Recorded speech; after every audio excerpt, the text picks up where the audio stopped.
Lighting ratio basically refers to the f-stop difference between your highlight and your shadow. So why does it matter? Why don't we just fix it in post? Lighting ratio is applicable to all kinds of lighting setups, from natural light settings, incandescent lighting, or lights that you set up yourself.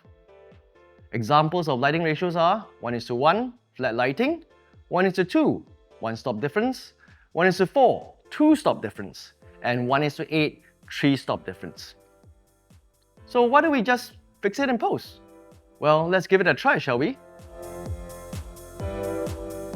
On the right, we have our 1:1 flat lighting image, and on the left, we have our 1:8 three-stops difference image. So let's try and adjust the flat image to match the three-stops difference image.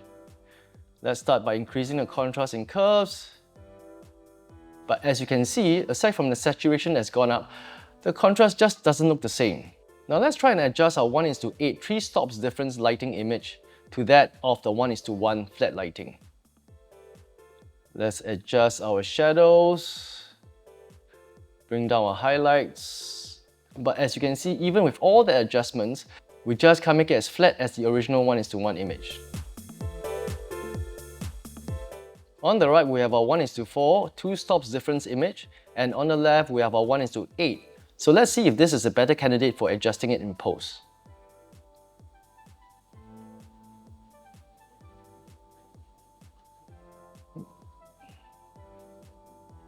Now as you can see, the 1:4 image is a lot closer now to the 1:8 image. It is possible to adjust the contrast in post for an image that's just one stop in difference. But overall, I still feel that the original in-camera 1:8 three-stops difference lighting is a lot better. On the right is our 1:1 flat lighting image, and on our left is the 1:2 image. Let's see if we can adjust this image to match the 1:1 image.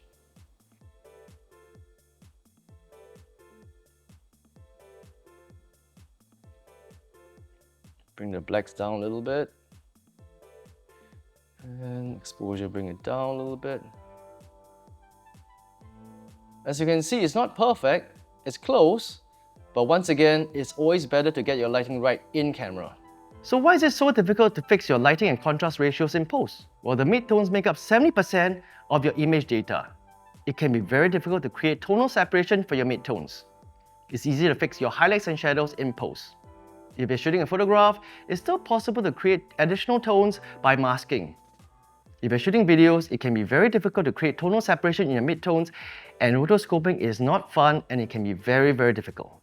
So get your lighting ratios done correct in camera, and you're going to save yourself many hours of labor and headaches. If you like this video, give it a thumbs up, subscribe below, and I'll see you again next time for more no fluff videos on lighting.